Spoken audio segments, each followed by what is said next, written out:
All right. As many are still joining the program, in the spirit of honoring those of you who've already joined us and to get our program for this evening started, I would like to send a very warm welcome to all of you who are joining. We are especially excited this evening to welcome our current students and faculty and staff, but also our School of Education alumni, some prospective students who are coming in to get to know our school better, and of course, friends, well-wishers, supporters of the USF School of Education far and wide, welcome. On behalf of both the School of Education and our Center for Humanizing Education and Research at USF, we welcome you all this evening. We're really excited to engage in dialogue this evening about the legacy of Paulo Freire. Many of you know Freire's legacy, and perhaps that's what drew you here. But this evening we'll have a chance to hear more about who Freire was as an educator, activist, as a scholar. And given that this is the centenary of his birth, this year is the centenary of his birth, and especially given that Paulo Freire visited the School of Education and the University of San Francisco in the early 80s in 1983, we thought we could both offer an appreciation for Freire's work and ways in which it has informed our own work in the School of Education, and also to think about the evolving implications of his work as we, as a collective, consider how best to meet the urgencies of our time, especially in the field of education. I'll have a chance to introduce you to our amazing group of panelists this evening who will offer various insights, both the history, getting to know Paulo Freire, but also the evolution of Freirean thought in our own work today. But before I do that, we have a very special treat. One of our sources of pride and joy in the School of Education, of course, are our amazing, brilliant students. So I am very thrilled to introduce you all to one of our students, Janise Powell, who's a doctoral student in the International and Multicultural Education program with a concentration in racial justice and education. And Janise will share with us a poem that she has written in honor of this evening. Janise. Thank you. Hi, everyone. My name is Janise J. Powell. I'm a second-year doctoral student, and I'm also a storyteller. And I'm really excited to offer a story that both acknowledges the land we occupy and Black Lives Matter. And I want to start off by acknowledging that the University of San Francisco is located on Ramaytush Ohlone in coastal Maitop land. Ohlone is a term that is in current use collectively for Indigenous communities in the Bay Area and brings together multiple groups under one identity heading. However, Indigenous peoples have their own ways of self-identifying. The Ohlone are the predominant Indigenous group of the Bay Area, but the Ramaytush are specific to San Francisco. Now, this has similar context when it comes to the term Black. Black and African American are often used interchangeably. However, Black people exist all over the world, and therefore the term Black is used to group multiple identities under one heading. Among those identified as Black are Black Africans, Black Americans, Black Caribbeans, and Black Europeans. And it is so important to recognize and pay close attention to the language used when identifying Indigenous and Black peoples. And thinking about the importance of self-identification and why these things are so widely debated outside of the Black and Indigenous communities, a friend introduced me to a poem by Grada Colomba. And the poem reads, when they speak, it is scientific. When we speak, it is unscientific. When they speak, it is universal. When we speak, it is specific. When they speak, it is objective. When we speak, it is subjective. When they speak, it is neutral. When we speak, it is personal. When they speak, it is rational. When we speak, it is emotional. When they speak, it is impartial. When we speak, it is partial. They have facts. We have opinions. They have knowledges. We have experiences. We are not dealing with a peaceful coexistence of words, but rather with a violent hierarchy which defines who can speak and what we can speak about. And I wanted to take this piece just a little bit further, so I continued it in my own words. When they see us, we are dead, a thing of the past. When we see us, we are living and fighting and dreaming for our ancestors. When we walk forward toward a brighter day. When we move, you feel the power of bodies in unison.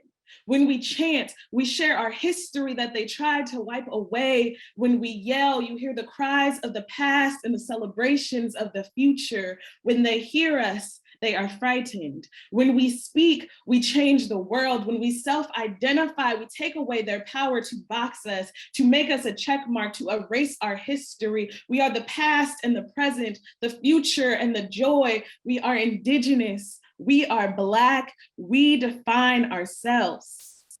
Freire once said, without a sense of identity, there can be no struggle. Today, we acknowledge that Indigenous and Black folks' identities have been targeted through history, yet they are the world's greatest examples of struggle, resistance, change, and healing. When they speak, we must listen, we must follow, we must learn. Thank you.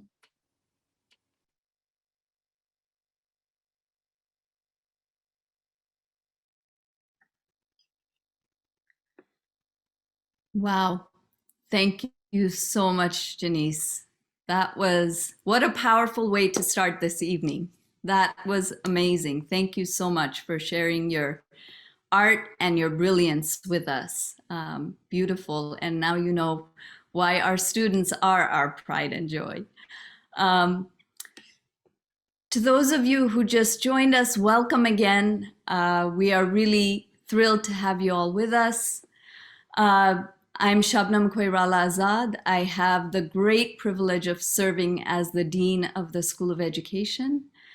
And as you all may know, our School of Education has always had a legacy of understanding and addressing the connection between education and justice or injustice. This evening, in some ways, allows us to shine a light on this legacy at the School of Education and the generations of faculty members and students who have contributed to this mission of advancing justice through education. Before I introduce the speakers for this evening, and what an amazing group we have, I'd like to tell you a little bit about the School of Education's latest collective creation, or our collective labor of love, perhaps a space for collective learning. And that is the Center for Humanizing Education and Research, which we lovingly call CHER. Paulo Freire said that to transform the world is to humanize it. And it is in this spirit that the Center for Humanizing Education and Research promotes the generation, application, and diffusion of high quality, methodologically rigorous research that is conducted in solidarity with local and global communities to address the pressing issues through humanizing frameworks. The center strives to increase institutional and collective capacity to impact public consciousness, policy, and practice in order to build stronger movements towards justice. And the center also provides a space to engage in the critical reflection that's necessary for transformative action and for imagining something new. And it's really in that spirit with which we're gathered here this evening, a space for collective learning, a space to think about the legacy of Paulo Freire and to think of ways in which the legacy is extended through the work of faculty and students today who are helping us evolve our thinking, who are helping contribute towards an evolving conceptual framework that is urgently needed in this world. How are we evolving our thinking? How are we advancing some of these ideas that were offered to us as ways to think about education and social transformation? And so it is in that spirit that we celebrate the fact that Paulo Freire himself visited USF and the School of Education in 1983. And one of our speakers this evening, Dr. Alma Flor Ada, was the faculty member who brought Freire here.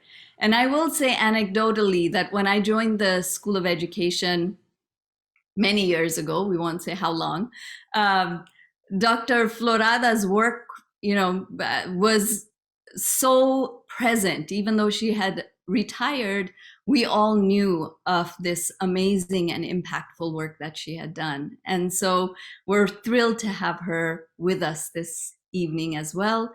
And again, to consider the ways in which we can all take Freire's work and think about how it's in conversation too with all the urgent issues of our current moment.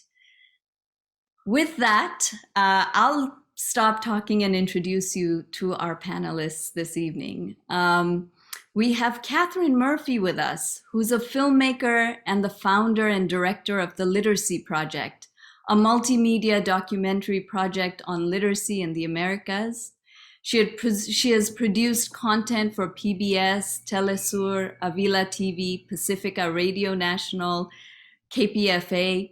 Her films include Maestra, which was made in 2012, and the recent A is for Angicos in 2021, the current, very, very current, about Paulo Freire's early on-the-ground work in Northeast Brazil, among others. And today she will share about 10 to 11 minutes of this brand new documentary.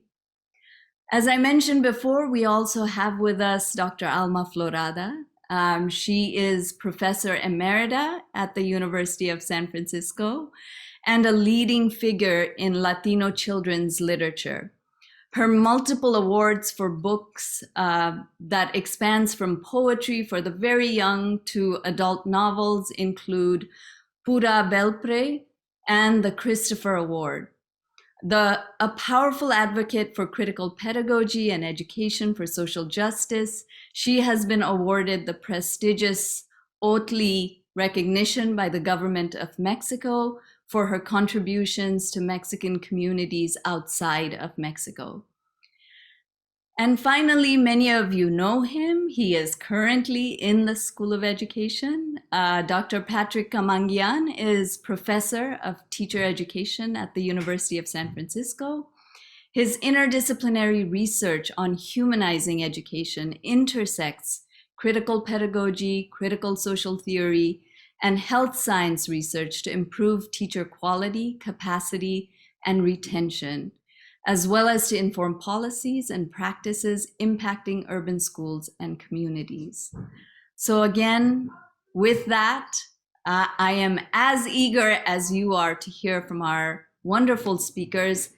Thank you to each one of you for being here to share your knowledge, your insights, and we can't wait to hear from you.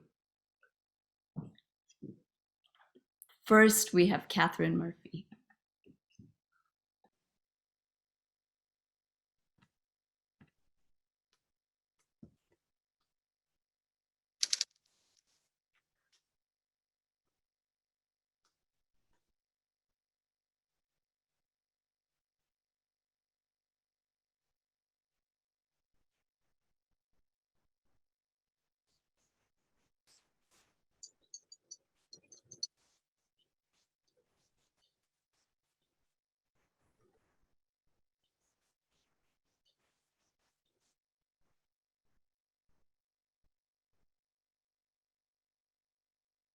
De modo geral, eu proponho ao grupo de gente que comecemos uma conversa e não propriamente uma conferência minha.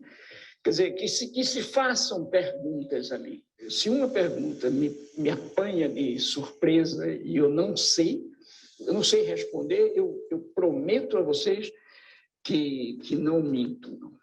Quer dizer, eu desde muito menino aprendi que não saber faz parte do saber.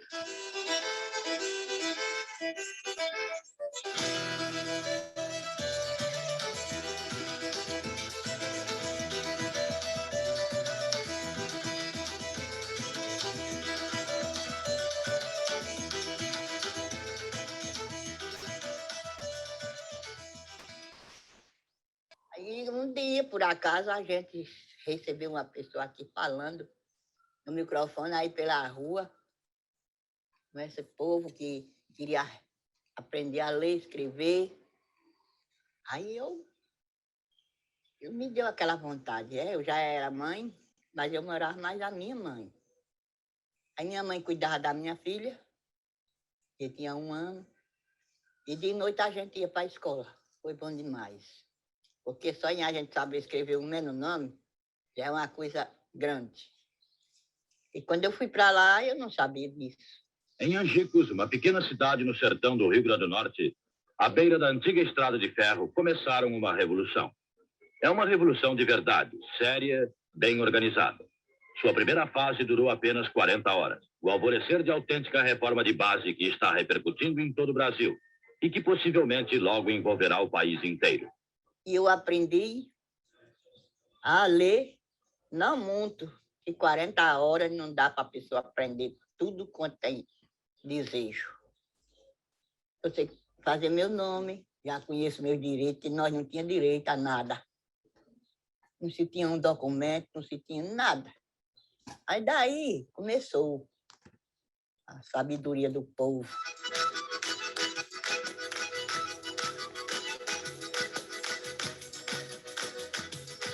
Entre nós todos, uma energia de querer fazer, de querer marcar uma mudança, um crédito nas pessoas. Então, a equipe e o Marcos, mais ou menos, coordenava nós todos, era muito jovens. Eu tinha, naquela época, eu tinha o quê? 17 anos. E o povo lá, mais ou menos, mais velho que eu, mas muito energizado nesse sentimento de que é possível, vamos fazer. Então, foi uma experiência muito, muito forte. Angicos é uma cidade típica do Rio Grande do Norte, onde mais de 75% dos adultos vivem e morrem na pobreza e no analfabetismo. Seus 13 mil habitantes seguem vivendo principalmente do trabalho do campo, do algodão mocó, o melhor do mundo, e da esperança.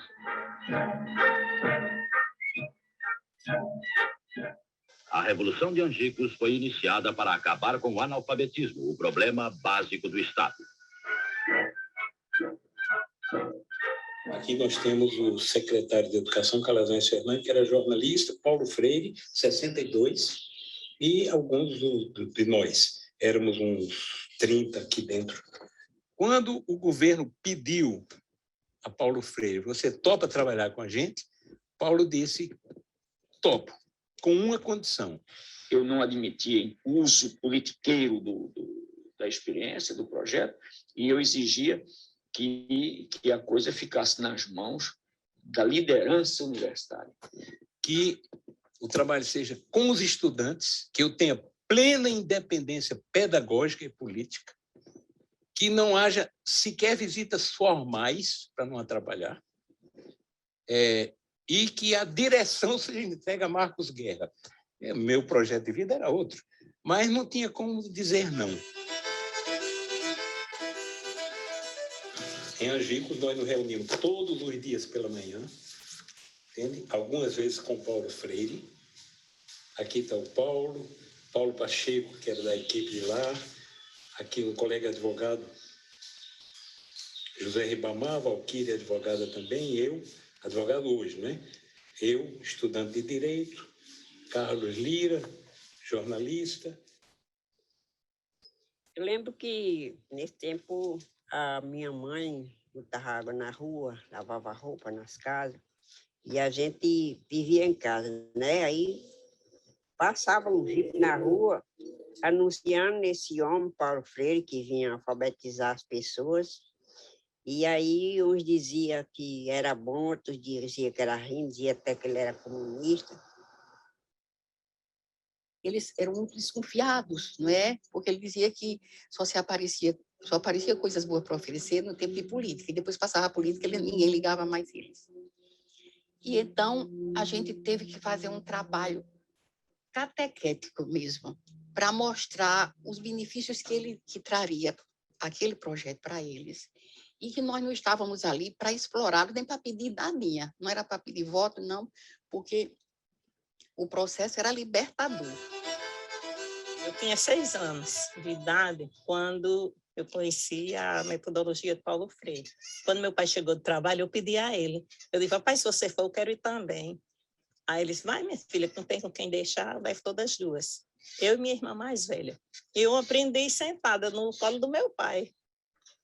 E eu me sinto muito honrada por isso, que é muito difícil um filho aprender na mesma escola do pai, sentada no colo dele, não é? E a mãe de um lado. Foi assim que eu aprendi. Eu não sabia nem ensinar o nome, que nunca tinha ido à aula, né? A aula era cabo de enxada, foice, essas coisas, trabalhando de agricultura. Eu tinha muita vontade de estudar em colégio, achava bonito, mas nunca chegou a oportunidade.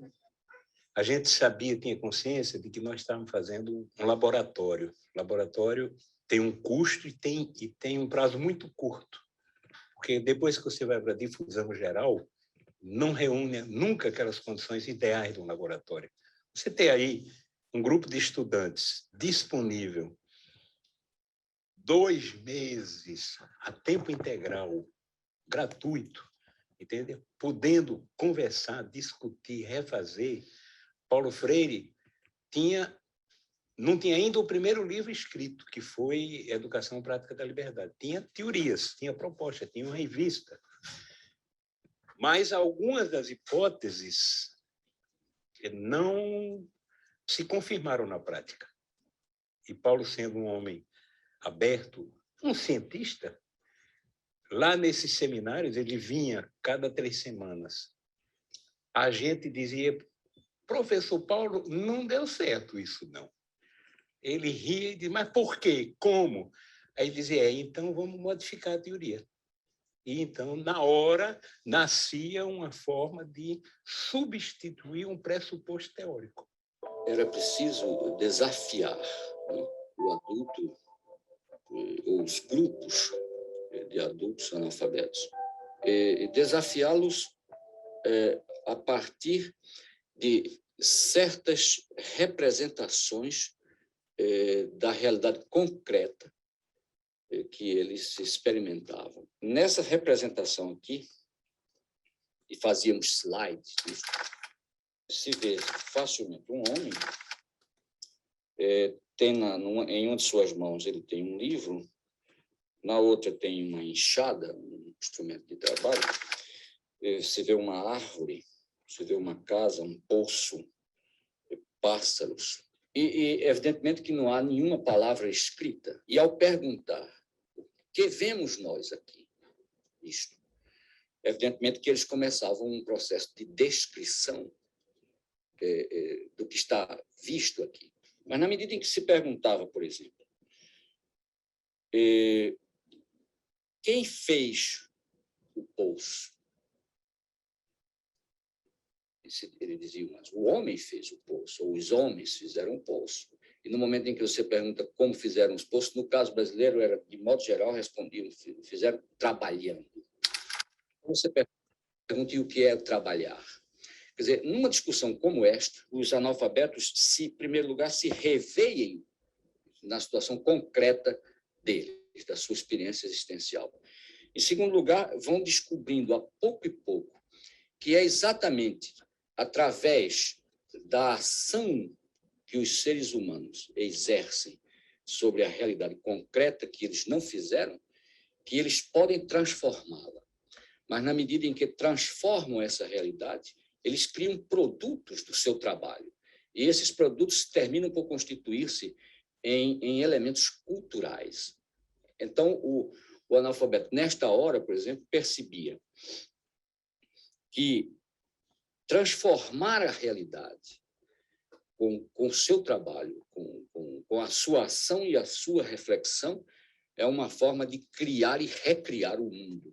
Portanto, de assumir um papel de sujeito transformador e não de objeto. A grande origem. Okay. Thank you all so much. It's so wonderful to be here with you all this evening. Thank you to the USF School of Education, to the Center for Humanizing Education and Research, to the Program for International and Multicultural Education, to Dean Azad, to Dr. Monisha for bringing us all together and making this possible. Thank you, Janise Powell, for those beautiful words that you read to us all.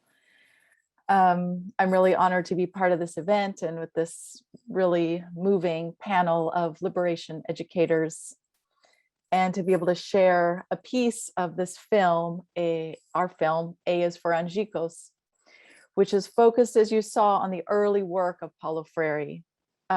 We were hoping to go to Brazil and do some original filming, but in this ongoing conditions of the global pandemic, we made a pivot several months, well, at the beginning of this year, and decided to create a piece with 100% archival footage. So the film, A is for Angicos, is a fully archival piece. It has all of this amazing archival footage of Paulo Freire, but 10 other people who worked with him in that early pedagogical experiences in northern eastern Brazil. We used 15 different sources for the archives filmed between 1963 and 2020, and especially footage, and most of what you saw was filmed by two Brazilian filmmakers. One is Luiz Lobo, who filmed the black and white footage that you saw. He made a film in 1964 called Las 40 Horas, As 40 Horas de Angicos, the 40 hours in Angicos, which has become quite a reference for education in the world. And this, as part of our research process, we also discovered this small pamphlet about it that I'll tell you more about, or I can send more information to folks. This was published by the Center for Open Learning and Teaching in Chicago, and the Center for the Alternative Schools Network out of Chicago that brought Freire to the US in the 1970s. So we used this work, previously existing work from a number of filmmakers, Luiz Lobo and Cristiano Burlan, who did a lot of the recent interviews in 2019 and 2020. And he was so generous with his material that we ended up giving, his organization company, Bella Films, ended up being like a co-producer of the film. And we also collaborated very intimately with the Paulo Freire Institute. We have a wonderful, and we also had footage from other news reports, TV stations, some universities in northeastern Brazil, and from the Education Brigade of the Landless Workers Movement, the MST. The film was edited by Iris de Oliveira and Renato Maia, two Brazilian editors, and had the heavy participation of a research team led by Micaela Ovelar, who I believe is on this call, and who did two beautiful maps that I will share with you in a moment. So this piece, we worked so hard to get it ready for the centenary. We launched it on the centenary, September 19th of this year, which was the 100-year anniversary of Freire's birth. And we launched it, we broadcast in Brazil with the public and educational television station in Bahia, TV Bahia. So being able to share it with the northeastern Brazilian audiences and through a public TV channel was super, super important to us. So part of the reason why we wanted to focus on this early work is because most of us knew the work of Freire starting with the publishing of Pedagogy of the Oppressed, which of course is one of the most influential and important books on education to date. But trying to go back to the early work, what was Freire doing in grassroots communities in northeastern Brazil before the coup, before he was sent into exile, and before he published his first book. So we started with this research team led by Micaela Ovelar and started learning about these early pedagogical experiences where Freire mobilized a group of students from the University of Recife from different disciplines. And they created what they called cultural circles, Círculos da Cultura, and they were called coordinators of the cultural circles. And we've identified 10 locations where the cultural circles happened, one of which was Angicos, that was immortalized in the film by Luis Lobo. That Luis Lobo also is still alive, he's in his 90s, and he was also a close advisor to us. And the only reason that that film exists is because he took it to the outskirts of the city and hid it in the backyard of a close friend during the years of dictatorship. So the coordinators they were starting to tell a little bit in the clip that we saw. They went into the communities to work together with the campesinos and to create a vocabulary based on what they called generative words, which were words in regular usage, in adult usage, but that would also spark dialogue and reflection on people's own lives and the world around them and what they could do to transform it. There were also laws in Brazil at the time that illiterate people could not vote. So some of their generative words included, several of them were construction materials like tijolo, ladrillo, but there were also words like povo, which means people, and voto, which means vote. And many of the newly literate adults in Angicos and the other cities registered to vote for the first time. They got, one of the interviewees in the clip says they didn't have documents. Well, she means identification. Many of them didn't have birth certificates, marriage certificates, ID cards. So they started to get ID cards and to get involved in civic life and to register to vote. And this was so threatening to the feudal power structure at the time that one day after the coup happened on April 1st of 1964, the very next day on April 2nd, Paulo Freire was taken prisoner in his own home and went to prison for 70 days and was then sent into exile, first to Bolivia, then to Chile, then was in the States for a year, and then went to Geneva to the World Council of Churches and was there for a number of years before coming to the States and USF and other destinations all over the world that I'll try to show you this Micaela's map in a second. But, you know, much of his writing, both in Education as the Practice of Freedom and Pedagogy of the Oppressed, were based on this early work. So it's been really exciting to delve into it, to share it with you all, and to start to look at, or to continue looking at the legacy and the relevance for our work today, for our work in liberation education, in decolonizing education, in anti-racist education, in intersectional feminist education, and looking at how the many, many ripples of Freire's work continue to swirl around us. And of course, just to say, I guess before closing, showing you the maps and closing, just to also acknowledge not only Freire's lasting importance in the field of pedagogy and education, but also in arts and culture, in projects like Theater of the Oppressed, but also in healthcare and public health, and even in agriculture and agronomy.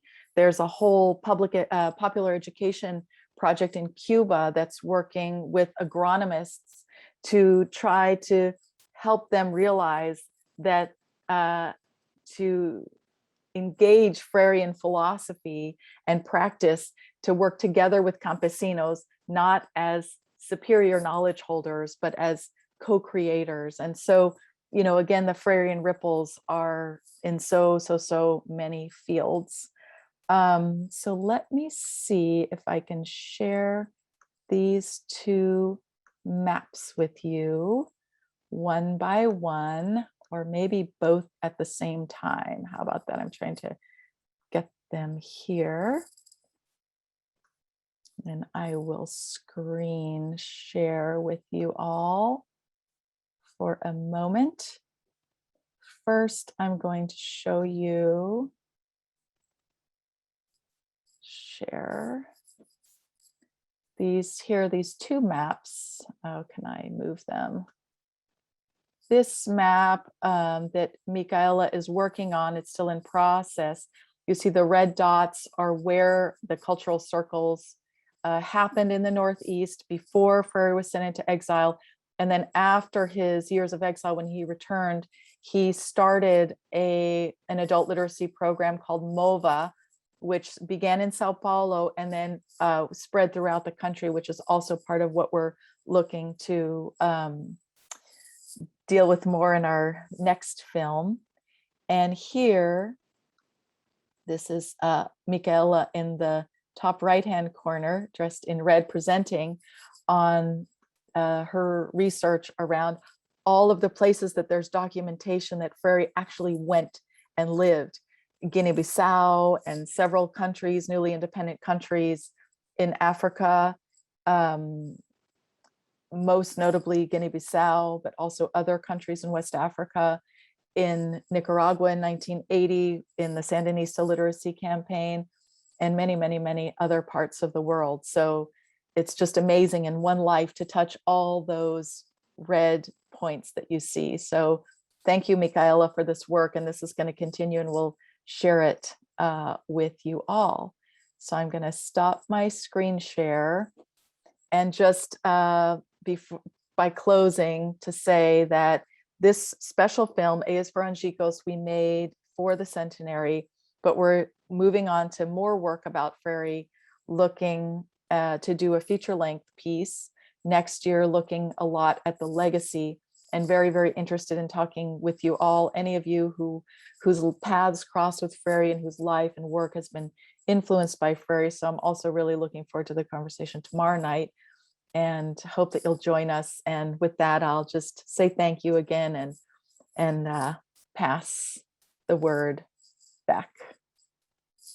Thank you so much, Catherine. What an incredible, now I think we're all eager to see the whole film because like many said in the chat room, it really felt like you were in Freire's presence in those spaces. So thank you so much for sharing that with us, but also your incredible knowledge of the history and the way in which you articulated the implications also of Freire's work for present day concerns, which is exactly the way in which we're thinking about this as well. So thank you so much for sharing your insights.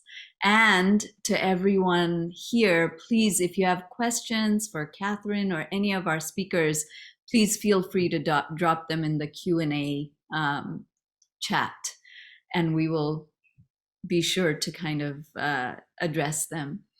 I would now like to invite Dr. Alma Flor Ada to share some of her insights.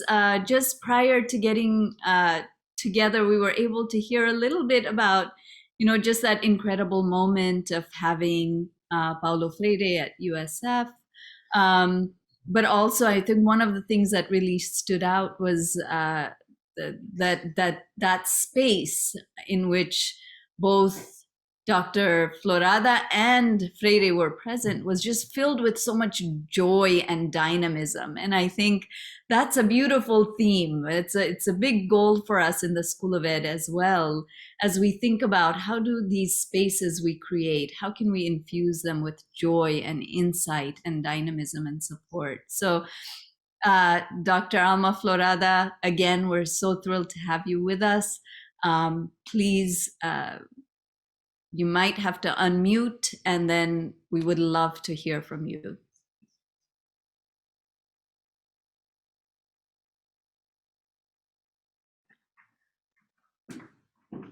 Yes. I see. There we go. Now, okay, thank you. Well, thank you so much. It's wonderful to return home.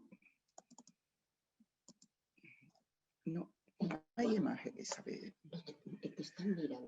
Ya sé, pero me vas a ayudar.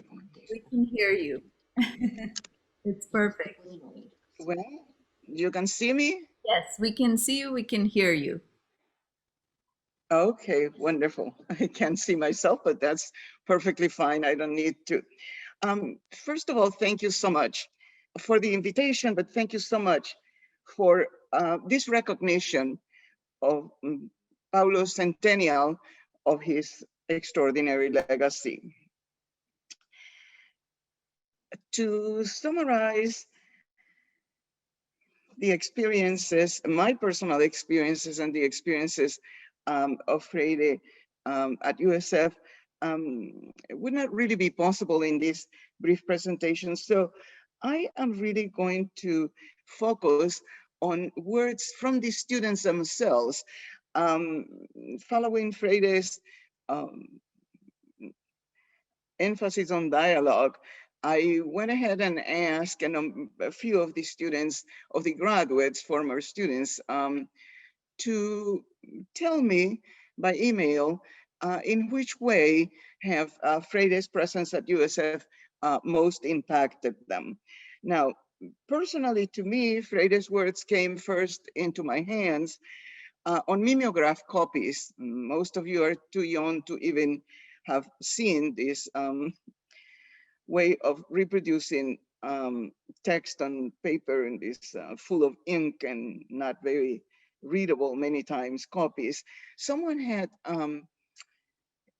smuggled these copies to Peru,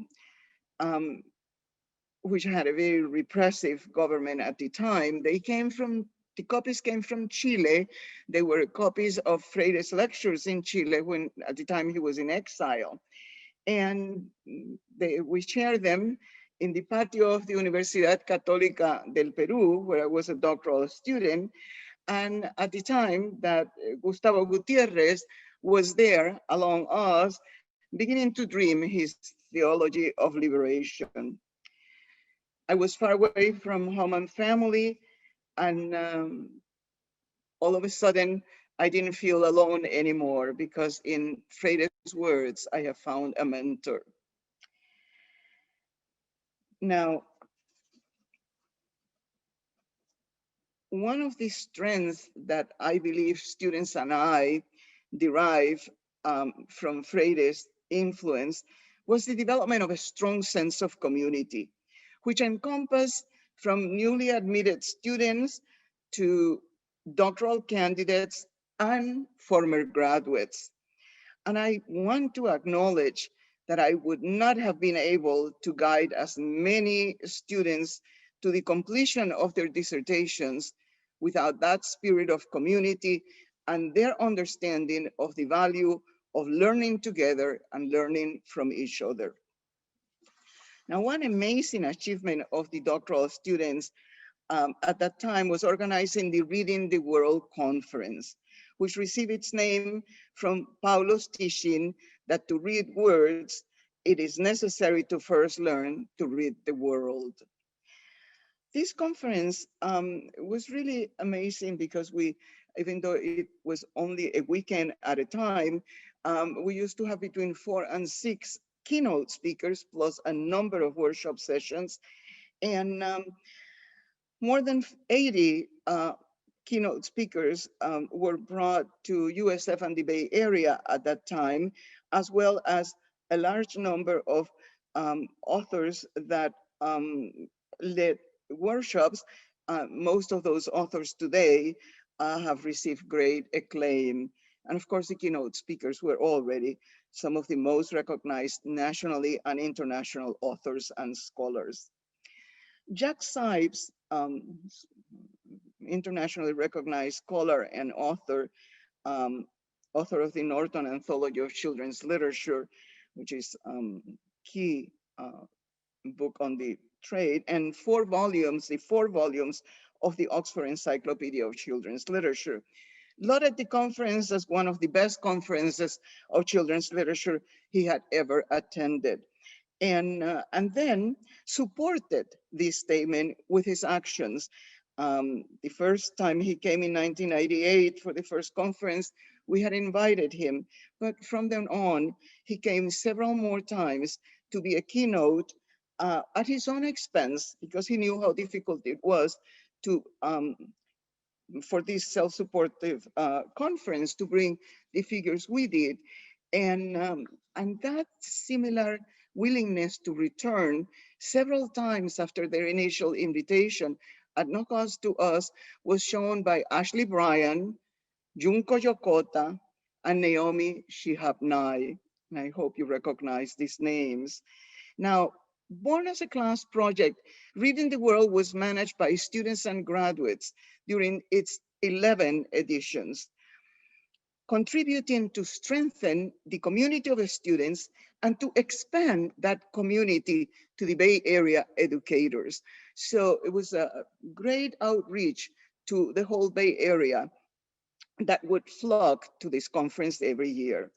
Dr. Beth Von Hoek, who suggested the idea of the conference while she was a graduate student and later became the conference director, cites Paulo's words: reading is not walking the words, it is grasping the soul in them. Now she adds, I so appreciated his emphasis on students and teachers working and creating together. So of course, his philosophy supported the dream of building a better world through the glories of language in literature, especially children's books. Proclaiming the idea that becoming who one wants to be needs to be supported by viewing who one is in text and illustrations that portray the vast variety of cultural diversity. Our conference, Reading the World, was an attempt to put his philosophy into action, to bring all sorts of learners together, to discover the joy of the written world, to be inspired by the similarities and differences that occur in human societies, and to go out and spread the joy of greater understanding through literacy. And you know, we've been using this word joy throughout the evening. And for me, that word is totally linked to something that Paulo loves to say. He would say, the joy of learning. Well, that joy of learning he really instilled in all of us. Dr. Michelle Pitot states how Freire has affected her work as an educator by saying, this was partly a result of reading his work. I learned a whole new way of thinking about teaching and learning. Freire also impacted my studies because of the way he influenced you, the way you conducted classes, especially how you included so much of a student's knowledge in your teaching, reflected Freire's teachings. I have taught hundreds of graduate school students since then, and every single course has included reflections, group work, personal narrative, and dialogue about needed changes and how best to create those changes. Michelle also refers to Paulo's concept of marginalization.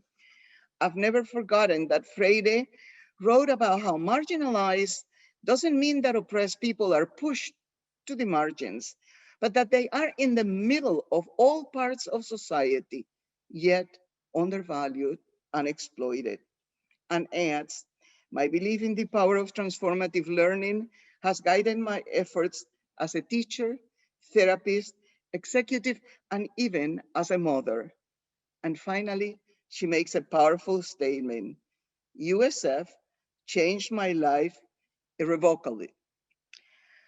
The idea of life changing expressed by Michelle is the first statement of Dr. Margarita Berta Avila, professor and union organizer who shares Freire's principles with her students at Sacramento State. She wrote, when I reflect on Freire's work, it's been life-changing. When I entered the field of education over 25 years ago, I knew I wanted to disrupt an oppressive, painful, traumatic system. Like many, I did not have the framework that could guide the work. I hoped to do with others as a collective, yet I needed that framework. However, when I read Pedagogy of the Oppressed and Freire's countless writings, it contextualized for me the power of the movement in education we were organizing. For it not only constituted a historical context, but it also helped me in naming the present in order to mobilize together with the seventh liberated generation to come. To this day, the following phrases, and of course so many more, keep me steadfast, allowing me to grapple, interrupt, uplift, and transform as one within a collective. To teach is a political act, praxis, theory, and practice. Name, reflect, critique, transform. Dr. Duarte Silva, who self-describes as an educator who strives every day to learn as much as possible from my students and to guide them to find truth and joy in everything that they do, elaborates also on the concept of transformation and how it extends beyond the individual transformation to those with whom one engages. When I enrolled in my doctoral program at USF, Paulo Freire came to life, both in my personal and in my professional life. The concept of conscientization became the organizing principle of my practice in teacher education and professional learning for world language and cultural educators. I did my dissertation in the role of critical reflection in professional learning for practicing educators.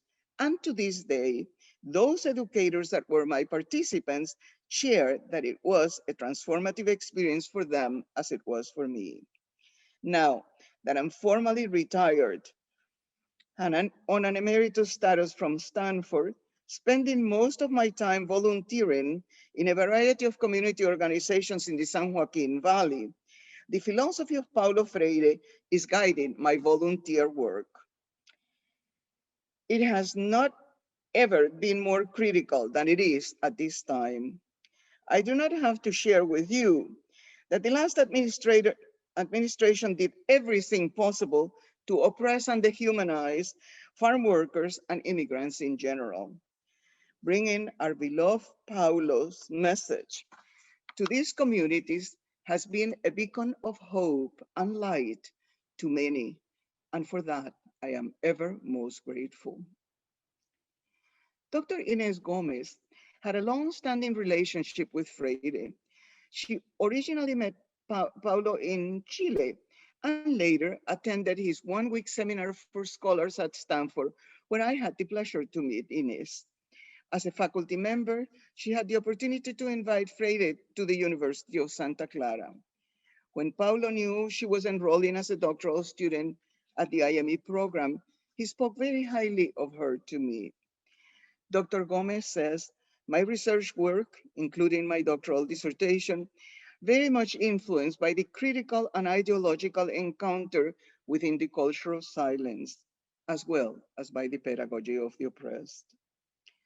Dr. Lenny Mendoza Strobel, whose writings on decolonization are imperative reading on that topic, reflects.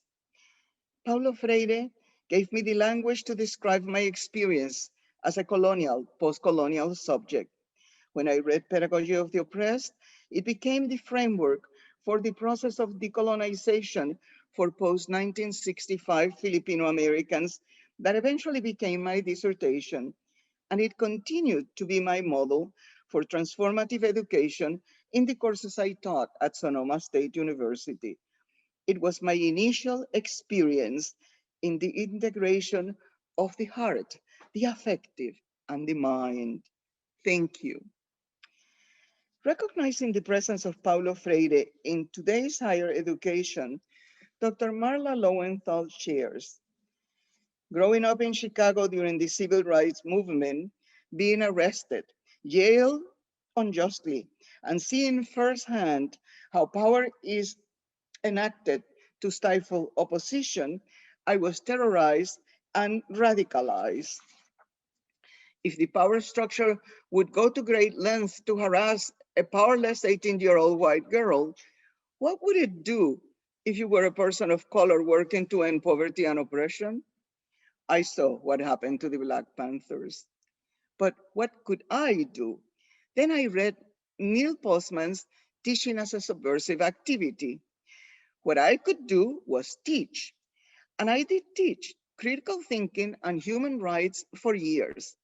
But I felt isolated and underground until Dr. Alma Flor Ada came into my life and introduced me to Paulo Freire's Pedagogy of the Oppressed.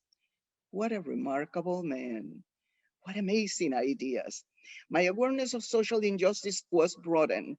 My commitment to promoted liberation from oppression was heightened, and my understanding on how to move from reflection to action was deepened.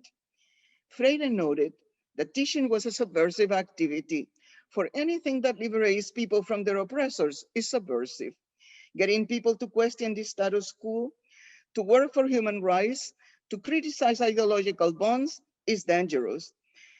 Helping people attain the literacy skills needed for them to learn about the world around them, become aware of their own situations, and see that there are alternatives scares the power structure.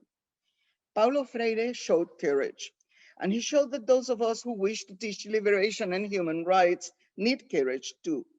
He showed that we are not alone. He created a community of liberation pedagogues, and he helped guide us so that we could work to build an understanding of community in our classes, with our students, in our own lives.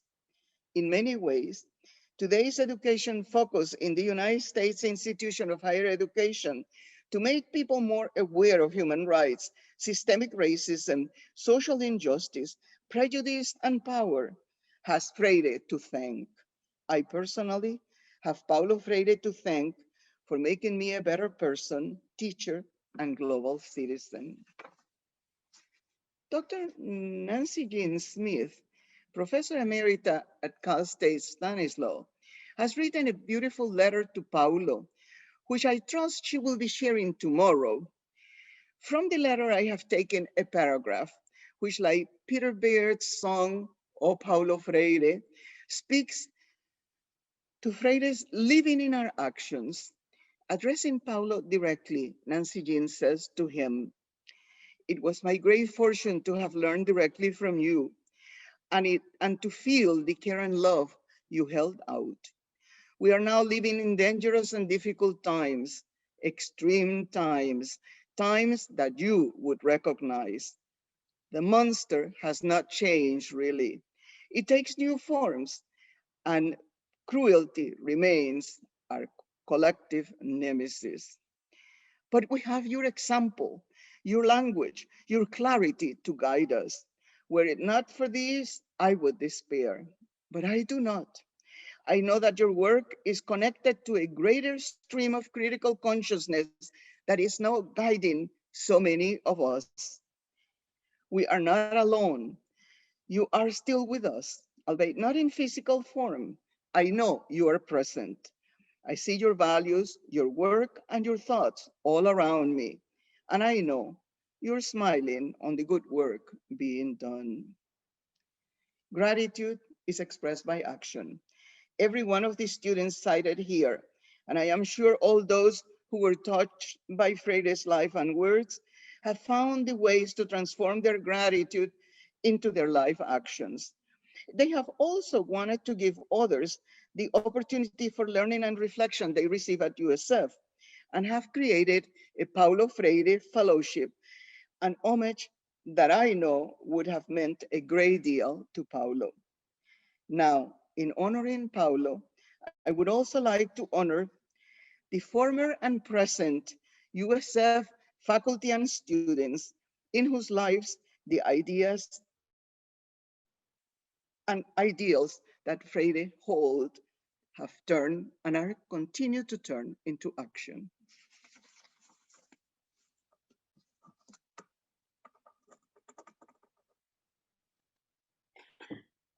Wow. Thank you so much, Dr. Alma Flor Ada.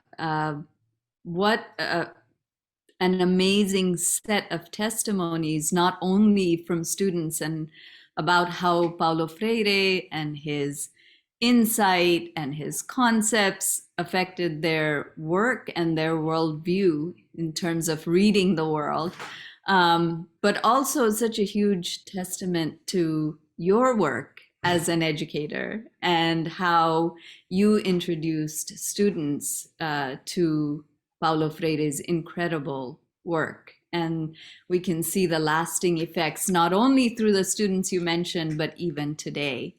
And we're so grateful, so grateful that you were able to, like you said, come back home and visit us. We welcome you back anytime.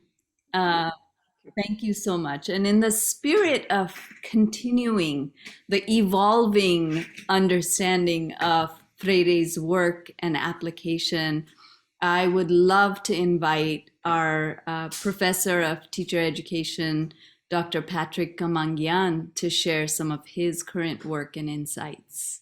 Dr. Camangian? Thank you, Dean Shabnam. Good evening, everyone. I am, let me see here, honored at being a part of this panel. Dr. Alma Flor Ada, your legacy and your reputation precedes you. And Catherine Murphy, thank you both for your brilliance.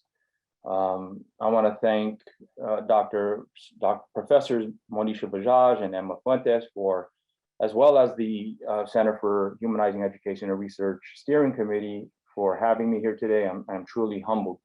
And while I am flattered at being asked to present today, I don't think of my presentation or my narrative as a model for anything special, but I share this with you today instead as sort of a mirror, hopefully a mirror for all of us, all of you, to reflect on your own personal, community, professional, past, present, and future. When I think of Paulo Freire's legacy in my work at USF today, I would say that it is primarily about the importance of education as a project of humanization. And so with my brief time here today, I would like to salute Paulo Freire throughout my work, my collective work as an educator, collaborator, and educational scholar. One of the most significant quotes that I worked hard to make sense of when I was first introduced to his writing was in paragraph 3 of chapter 1 in the Pedagogy of the Oppressed, where he stated that the struggle for humanization is possible only because dehumanization, although a concrete historical fact, is not a given destiny, but the result of an unjust order. So in other words, transforming the conditions that we find ourselves in can happen because they are a result of a social system created by people who despise our humanity. And this is what Paulo Freire has distinguished between being passive objects of oppression versus subjects of our own emancipation. And in the spirit of problem-posing pedagogy, in a recent generative autoethnography written with USF Gerardo Marin fellow David Felix-Zen and critical race scholar David Stovall, I describe how my relationship to Paulo Freire's work began long before I actually studied it, as the dehumanization I experienced as a child actually appeared as poor grades early into my elementary years. Here, you can see that I had less than a 2.0 GPA as early as 7 years old, as a second grader, where 28 out of 48 of my second grade grades were under a C. These were my grades throughout my entire schooling. And these were not these were grades that weren't reflective of my intelligence. I believe that I didn't earn these grades because I was unintelligent, but because my teachers lacked the personal connection, cultural competence, political clarity, and critical compassion to engage me in the social irrelevance of their ideological miseducation. What Freire taught me later on was the banking model of education. And so I was pushed out of school in the 10th grade for similar grades after starting a fight at school when my counselor, dean of students, mother, and I were told by the principal that I wasn't made for a school like LA High. And so I stopped attending high school at 15 and spent most of my time with my homeboys, my close friends who experienced school and life just like me. And so as a result of this institutionally imposed self-hate, divide and conquer, and sub-oppression, we found most of our joy seeking out so-called enemies to inflict pain upon other Filipinos who looked like and experienced life just like us. And it wasn't until I met an elder who woke me up to the fact that my social reproduction of this horizontal violence was us doing exactly what this system wanted us to do, that I realized that I was engaging in the world as an object of oppression. And it was around this time that I decided instead to be a subject of our emancipation by becoming the type of teacher I wish I had prior to hating school and being pushed out in the 10th grade. And so I share this narrative to point to Freire's argument that those who experience oppression are best positioned to transform it. As a result of critically making sense of the experience I experienced, the oppression I experienced as a youth, I taught in LAUSD for 10 years and in Oakland Unified while being a full-time faculty member at USF for 6 years. And it was in these spaces that I was able to develop and apply my praxis. Paulo Freire described praxis as reflection and action upon the world in order to transform it. Reflecting on my participation in reactionary behavior and self-defeating resistance helped me make critical sense of hegemony and my role in reproducing it. And as a teacher, I sought to teach my students exactly what that elder and the many agents of change before us has taught us about the life-changing impact of pedagogies of the oppressed, right? In the Freirean sense, this type of teaching would teach students how to name their world, how to read the world and the word in order to learn a language, in order to name our pain, to change it. As a teacher researcher, I wanted to examine the disconnect between the traditional pedagogies that we were being taught to implement in our classrooms, right? These banking methods of education, and to identify how what teachers are trained to teach was disconnected from what young people were actually experiencing in the communities that they lived in. Essentially, my research across these spaces examined community-connected education, broadly defined, or problem-posing education, and what I later constructed as a humanizing pedagogy. And humanizing pedagogy honors Freire's call for an education for freedom and justice, an education for freedom and justice, and to struggle to recover our lost or stolen humanity. And so the framework for this humanizing pedagogy is, or was built on the honoring the old adage that students don't care how much their teachers know until they know how much their teachers care. And so, I wrote a piece in 2010 called Starting with Self about the importance of critically caring relationships. And so humanizing pedagogy is about critically caring relationships, intersectionally relevant pedagogy, and using our education to engage in social transformation. At USF, I was teaching students and teachers what I was learning from my research and practice, and essentially discovered that these theories were still missing the mark.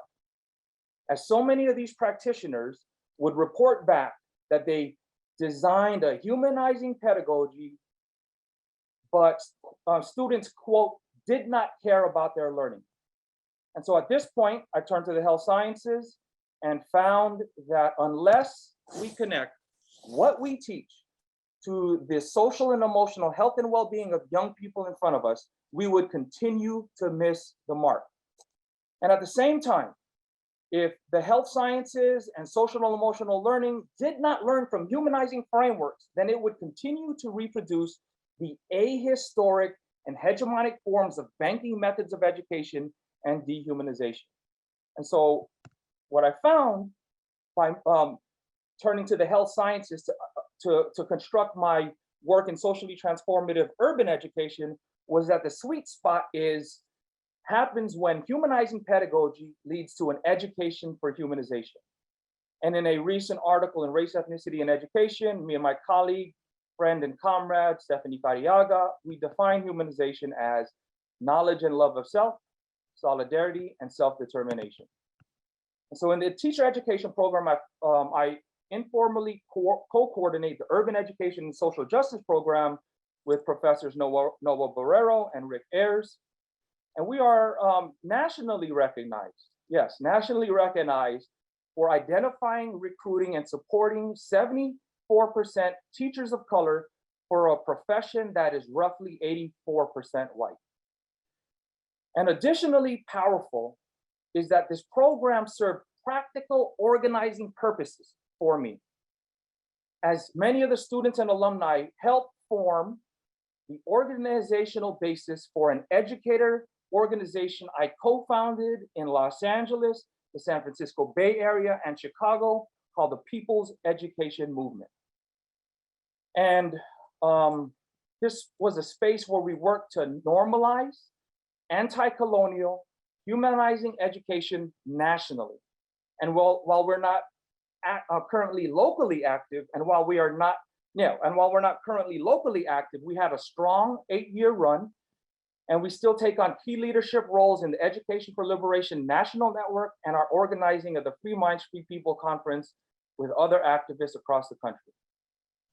And so the combined years of theorizing from classroom, political, and educational practices helped me build on the already powerful organizing and policy change being done in SFUSD, namely the 2010 adoption of ethnic studies that came as a result of the organizing efforts by the Pinay and Pinoy Educational Partnerships, Pullman Advocates for Youth and Families, PODARE, Youth Making a Change, the newly elected, at the time, progressive school board members, and others. And in 2019,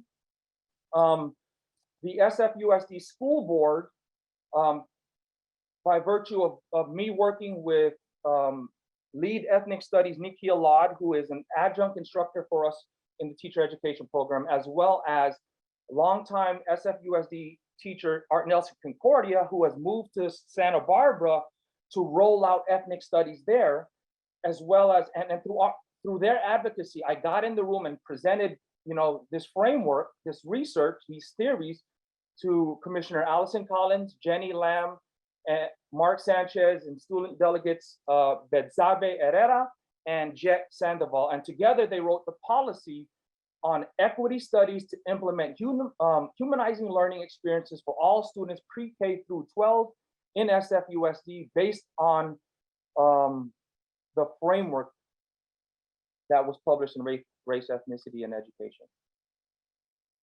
And so more recently, with the support of Chapman University and their Thompson Policy Institute's California Educator Preparation Innovation Collaborative, right?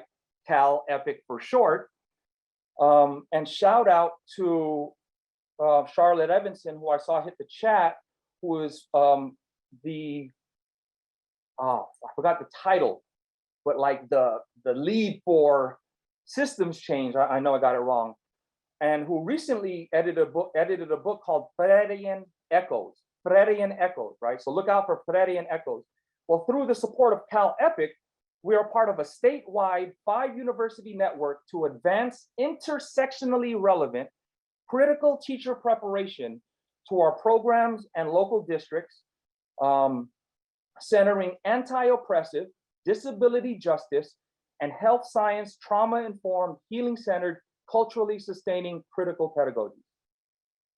This is a Center for Humanizing Education and Research, CHER initiative to increase collaboration between the teacher education program and the special education program, chaired by Professor Sarah Capitelli and Kevin O, and to also work more closely with the San Francisco Unified School District through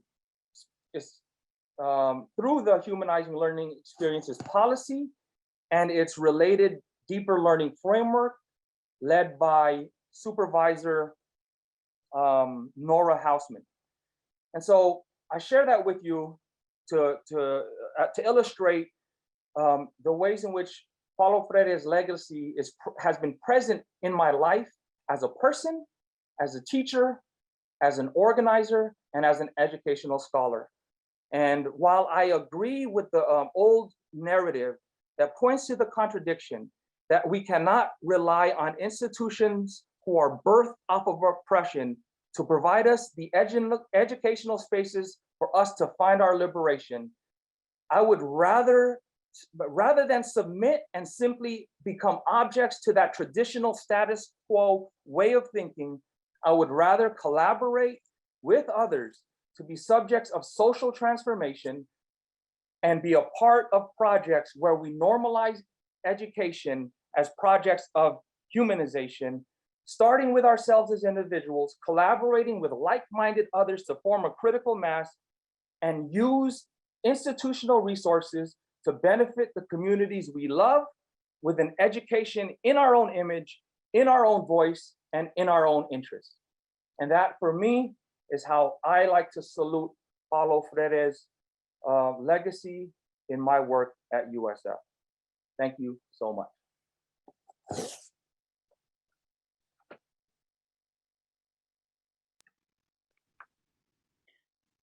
Wow. Wow, wow, wow. Thank you so much, Dr. Camangian. And to all here, now you see in this one presentation all the ways in which Dr. Camangian and many of our faculty members in the School of Education are continuing to extend and advance the legacy of Freire in ways that are deeply meaningful and transformative. So thank you so much for sharing that. We haven't seen any questions yet in the Q&A, but as has been mentioned, we are all so inspired. I'm sure you share that with me. This has been an incredible evening. Thank you to each one of you for sharing such powerful insights. And we'll continue to think about this, the evolving legacy, the evolving relevance of Freire. Tomorrow evening, we will have a chance to hear from former students, current students in terms of, again, more in terms of how they're making meaning and really using Freire's work in their work today. And so maybe as we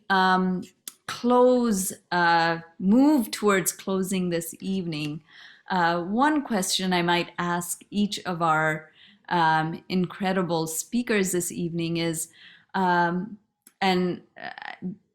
I think you talked about this as you ended, but as we find ourselves in this particular moment, we have just been through a year and a half of this pandemic, or 2 years pretty much, and really a time of converging pandemics, as we've been calling it, the health crisis, anti-Black racism, rise in xenophobia and hate crimes, all these divisions that we know exist seem to be a little bit deeper. And we know that, really what we're up against is systemic transformation, that it's the systems. And Dr. Ada also earlier, I think in one of the quotes you read, you know, the monster is still there, like the systemic kind of issues, oppression and oppressive forces still exist. So as we think about kind of this, you know, we've in the School of Education used this image of a portal quite a bit. If this pandemic is a portal through which we can kind of walk to the other side, to think about what's no longer relevant, what no longer serves us, and to think about what it is that we do need to acquire in terms of tools and ideas and skills and, you know, relationships. What would you say we can all take with us as we end this evening in terms of what Freire had to offer us and how we can hold on to that in this particular moment? Maybe we can start with Catherine.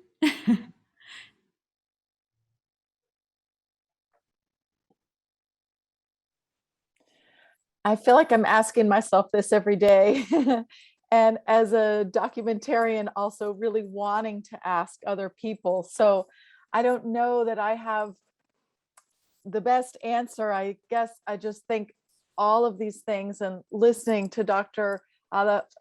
Flor Ada, Alma Flor Ada, and Dr. Camangian was so inspiring and moving. And I feel like as I was watching and listening to everything, I thought I want to just replay it, like as soon as we finish, and listen to everything again. I've taken pages of notes, but I think to look at the, you know, reflection and practice as a liberation practice, the words of Freire and so many other liberation educators, the tradition of liberation educators. We also celebrate a lot the work of Septima Clark and the citizenship schools in South Carolina, the work of Bell Hooks. And there are many, many generations of people who've interacted with this liberation education theory. So what can we glean from Freire? What can we glean from this amazing work that Dr. Alma Flor Ada has dedicated her life to, that Dr. Camangian has dedicated his life to, and all that? I mean, California now requiring ethnic studies, right, for graduation from high school. You know, just seeing this as ongoing work, and that we all have to take a piece of pushing it forward, right, of being part of that continuum, learning from the past and pushing it forward. And I'll, I guess, just hoping that people join us tomorrow night, but I'll also put the email for Micaela Ovalar and myself in the chat, and anyone that has stories about Freire, about working with Dr. Alma Flor Ada, and or your own liberation practice, we would love to know, because I think, you know, this like documenting the work that you all are doing in humanizing education and liberate, you know, practicing liberation education. We want to help you all spread it as far, you know, be part of spreading it. So thank you again. It's really an honor to be with all of you here and part of this conversation. Thank you so much. Dr. Ada?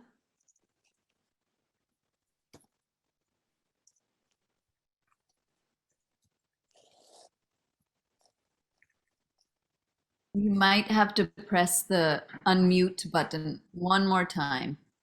Okay. There we go.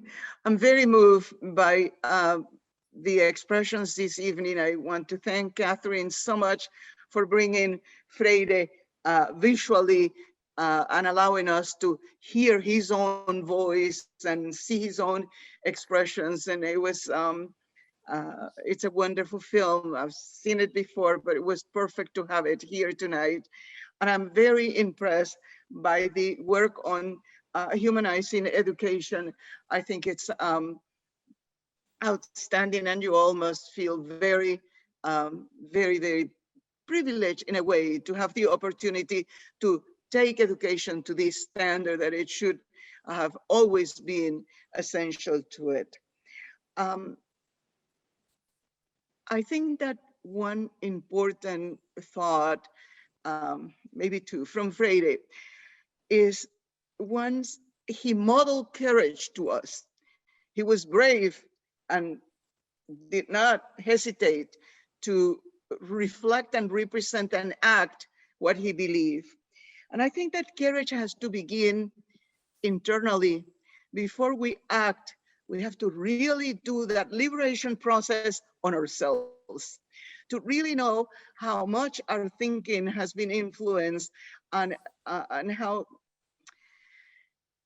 in order to act, we first must acknowledge what has been imposed on us, what we have absorbed from others, we have been indoctrinated, really, all of us, and how do we free ourselves internally? And it takes a lot of courage. It takes a lot of courage to face one's own values and question them, and one's own work of, one's own actions and question them. And it does create a level of isolation, because many times the people around us and our family and our longtime friends become distant when we gain this insight. This is why it's so important that we do this in community, that we don't work alone, that we don't pretend to do it just by ourselves. And I think that the liberation that Paulo proposes has to begin there, on the liberation of our own self. He made me reflect on the fact that freedom is something that we all profess to value. And well, there's even wars fought and people killed in the defense of freedom. But what really freedom is, because it's not a static thing, it's not something that anyone can gain and now I have it forever, I'm free forever. We can act freely in each of our actions. We cannot receive this gift of freedom and here you have it for the rest of your life. No, in every action, we need to reflect and first know what brought us to this moment and to this present. This is why it's so dangerous that they try to erase history, because we need that history to understand the present and to know, and then to reflect on what are the options, because there are always options for different response to each moment. And of those options, then value them, evaluate them, and see what are their consequences. How would they affect myself? How would they affect others? How would they affect individuals, and how would they affect society? And only then, when we know how we came to this issue, when we know what are the possible consequences of the different options that we can take, can we truly choose and then say that we're being free, that we're not acting, following other people's ideas, example, things that have been put onto us, this terrible conviction of, well, this is the way things are.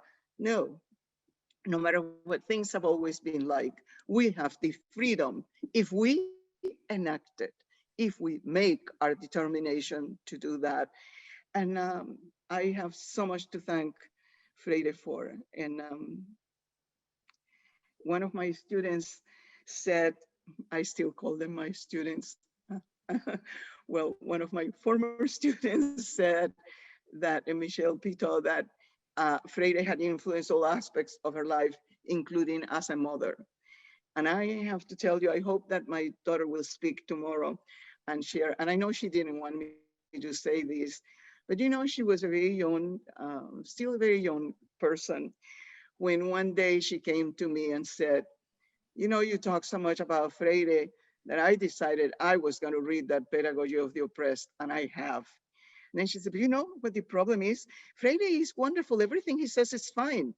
And it's wonderful that you talk about him. But what about in this home? Because I don't see you asking us and engaging us in dialogue. I see you making decisions on your own and deciding what is right for us. Of course, she was the eldest and she was about 12, so the others were very small.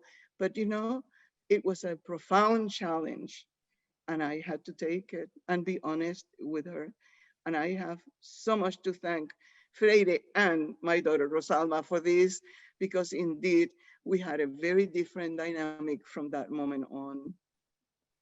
It's wonderful. Oh, So inspiring, so inspiring. And I think for those of us who parent or who are parents, there's so much resonance there as well. Thank you. Dr. Camangian.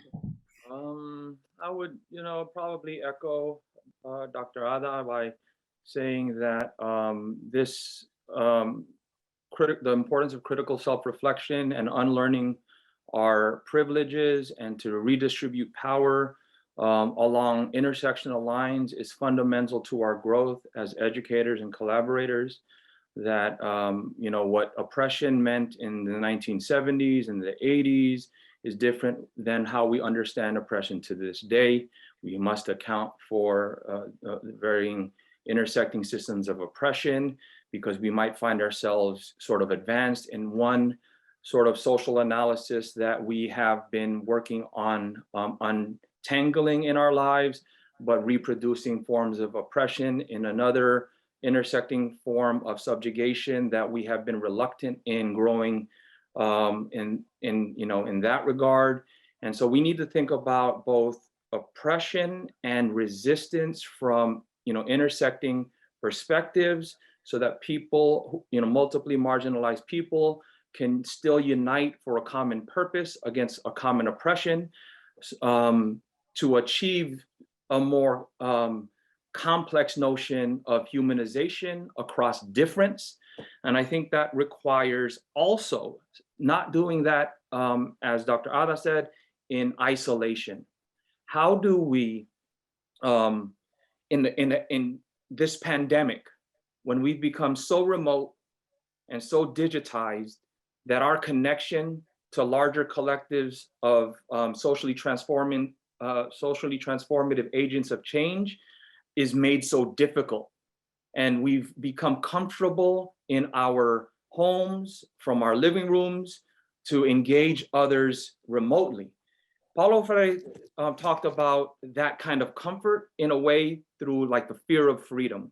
And the fear of freedom was this like becoming so comfortable in our conformity with the gregariousness of the status quo over the creative union of our liberation. So comfortable in getting along and doing the least versus sacrificing so that we can create the world we want to live in. And I think that's the challenge today, is how do we still find a way to collectivize when it is so easy to disengage with other people who are like-minded individuals, that we can actually work together to create the social transformation and humanization we are looking to actualize.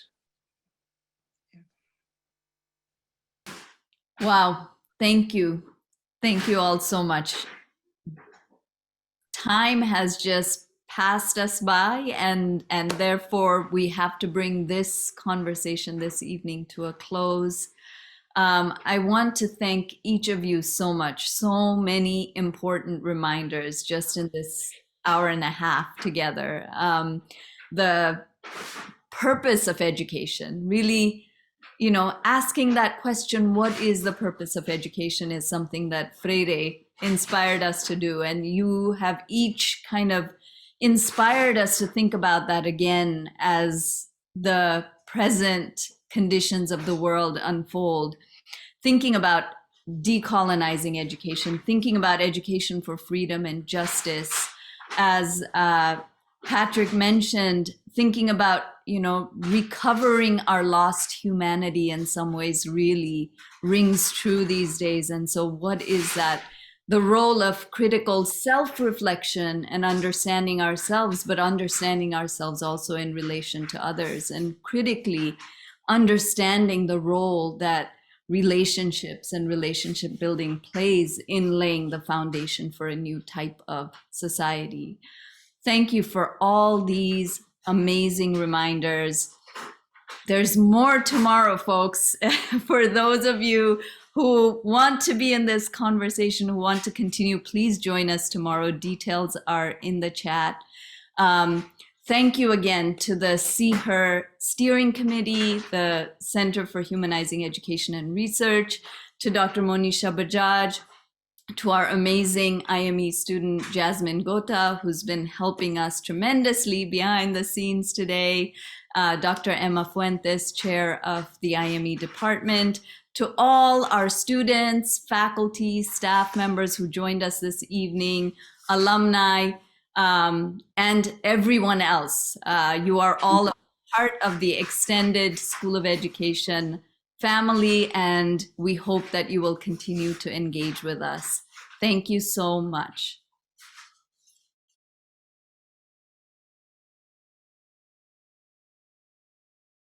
Alma, what were you saying? Yeah. Yeah, so Freire was able to come several years to USF. So typically, at that time, he really didn't like to speak to big crowds. He'd rather speak to small groups, but I convinced him that I needed him to speak to a big group at USF, and we had him at the Long Mountain Auditorium, and it was packed full.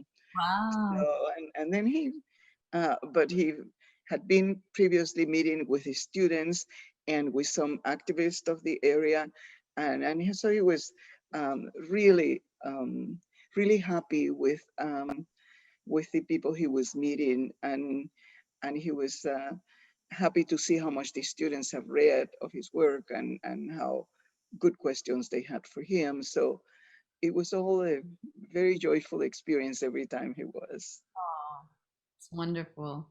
I don't know if you want to hear an anecdote, a funny anecdote. I had impressed upon my students that their group presentations had to be somehow more than just a reading. I told them they shouldn't do what I'm going to do today, which is just read, but that they should find some artistic way or some interesting way to present. And they did amazing kinds of very various things. But one particular time when I arrived on a Saturday morning, there were signs all over Long Mountain referring to Freire's presentation, go see Freire, Freire in room such and such, my classroom, and there were steps on the floor guiding there, and everybody was congregating on that room, and I was saying, it's impossible that Freire be here, and I know nothing about it. So I was as puzzled as everybody else. When I got to the room, what we found was that they had built a little stage up front, really like a puppet stage, and they had a wonderful puppet of Freire that was created by a student who was art professor at San Francisco State. And they had, they had Freire puppet up front, and one of the doctoral students was sitting on just on a chair facing the puppet, and began greeting him, well, first saying how wonderful it was to have Freire, and then greeting him as if indeed it was Paulo, and then asked a question. And Freire's voice came out with a precise answer to that question. And then he asked another, and the same thing kept happening. And of course, what they had done is they had gone to Freire's recorded talks and then created questions that would fit perfectly with what Freire was saying, but they had to create a whole tape to do this. I mean, it wasn't sequential of the speech. They took different parts, but it was fantastic Freire presentation that we had that day. A plus for them. Yes. I donated the puppet to the University of Irvine because they have a Freire archive where they have some objects that Nita Freire donated, and they have all kinds of things about Freire. And so now when you enter the archive, the puppet is the first thing that is there greeting the public. Mm-hmm. Wow. Thank you for sharing that. Oh, well, it's, That's great. Things that make people laugh. I like that. Yeah. Like the creativity of IME students for many generations. And the funny thing for me, the funniest of all the story is that I have kept very good relationship with Guadalupe Solis, is the student who was actually asking the questions. And of course, he wasn't the only mastermind behind the thing, but he was the one face that everybody could see. And then he asked me recently, just maybe a year or so ago, and this was, from 20 years past, whether I had actually forgiven him for doing this, and say, forgiven you? I thought it was fantastic. He said, well, I've always been afraid that you one day were going to tell me that I did something disrespectful. I said, oh, Freire would have loved it himself.